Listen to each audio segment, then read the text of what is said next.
Sábado, dia 17 de outubro, a semana chegou ao final e hoje é com Santo Inácio de Antioquia que nós vamos refletir a palavra, o evangelho desse dia.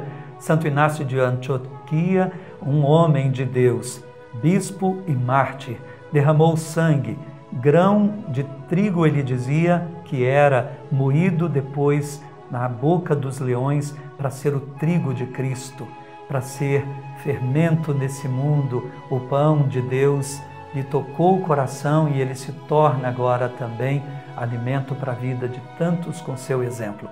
Vamos com Santo Inácio de Antioquia iniciar a reflexão do Evangelho. Em nome do Pai, e do Filho, e do Espírito Santo. Amém. Lucas capítulo 12, versículos de 8 a 12. Naquele tempo disse Jesus aos seus discípulos: todo aquele que der testemunho de mim diante dos homens, o Filho do Homem também dará testemunho dele diante dos anjos de Deus. Mas aquele que me renegar diante dos homens será negado diante dos anjos de Deus. Todo aquele que disser alguma coisa contra o Filho do Homem será perdoado, mas quem blasfemar contra o Espírito Santo não será perdoado. Quando vos conduzirem diante das sinagogas, magistrados e autoridades, não fiqueis preocupados como ou com que vos defendereis, ou com o que direis, pois nesta hora o Espírito Santo vos ensinará o que deveis dizer. Palavra da salvação, glória a vós, Senhor.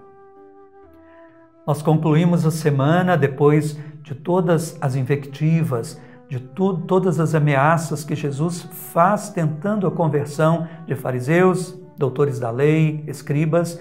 Nós terminamos com Jesus chamando aqueles que serão a sua igreja a testemunharem a sua fé nele. Nós vemos que multidões imensas se aglomeravam em torno de Jesus, diferentemente desses outros fariseus, escribas e doutores. As multidões vêm a Jesus, mas Jesus quer alertá-los agora de que não será um caminho fácil, será um caminho de testemunho, um caminho que precisará entrar nele para valer, não apenas uma fé adocicada, uma fé para apaziguar a consciência, mas uma fé que leva a viver o que se crê. Não se pode viver outra coisa diferente daquilo que se crê. Toda a vida tem que ser fermentada pela fé e se transformar em testemunho verdadeiro. Então Jesus está dizendo que aquele que der testemunho dele, do seu nome, da sua pessoa diante dos homens, ele também testemunhará a favor dele diante dos anjos do céu. Meus irmãos, nós não podemos nos conformar simplesmente em crer internamente. A religião não pode ser algo subjetivo e não contar para ninguém, cada um na sua. A religião, por ser a fé em Jesus Cristo e produzir salvação, não pode ser só para nós. Se essa salvação é importante e salutar para nós, imagine que ela precise também chegar ao outro.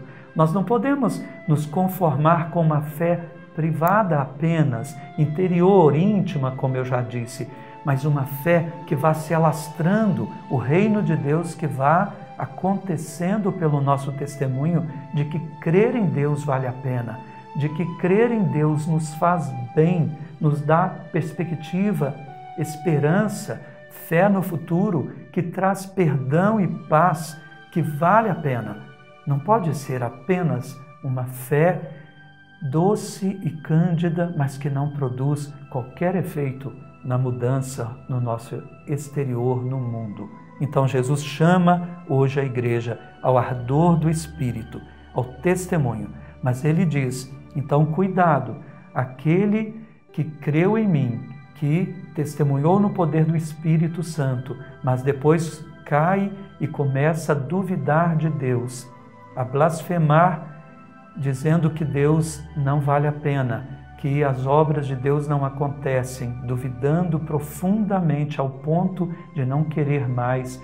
Aí é um pecado contra o Espírito Santo, o pecado da apostasia, o pecado de não crer que Deus é suficiente, às vezes nem para perdoar o seu pecado ou para fazer as obras de salvação que deveria. Aí, onde mais haverá salvação? Em outro nome não há salvação. e para quem conheceu Jesus Cristo e experimentou o seu poder, o poder do seu Espírito, não crer mais e, inclusive, falar contra esta fé é um caminho sem salvação, é muito grave. É o pecado contra o Espírito Santo. E ele termina dizendo, mais uma vez, a não termos medo, porque o Espírito Santo haverá de nos socorrer até no que falar, no testemunho que devemos dar. Rezemos agora. Senhor, nós queremos encerrar a semana pedindo uma confiança viva no Senhor, uma fé forte, uma fé temperada pela graça que vem do Teu Espírito Santo, com as virtudes mais poderosas que nos ajudem a viver essa fé como testemunhas. Senhor, nós não queremos uma fé morna, nem uma fé apenas interior, mas queremos uma fé cujo testemunho contagie os nossos irmãos. Dá-nos, Senhor, um testemunho de alegria, a alegria do Evangelho, um testemunho de esperança no meio de tantas pessoas que têm perdido a esperança. O testemunho do perdão, que apesar dos nossos pecados, dos nossos erros, o Teu amor é maior do que tudo e nos acolhe. Dá-nos viver uma fé capaz de responder aos desafios do tempo presente. Amém. O Senhor esteja convosco, Ele está no meio de nós. Abençoe-vos Deus Todo-Poderoso, Pai, Filho e Espírito Santo. Amém. Amanhã é domingo, não deixe de ir à missa se podem, sobretudo você que é jovem. Não deixe que esse tempo de pandemia sirva de desculpa para você se afastar da igreja. Nunca se afastem da igreja. Fora da igreja, onde vocês encontrarão a salvação? Deus quis a igreja como caminho de salvação. Não usem a pandemia como desculpa para esfriarem na fé. Os que ainda não podem, por vários motivos, participem pelos meios de comunicação. Bom domingo a todos.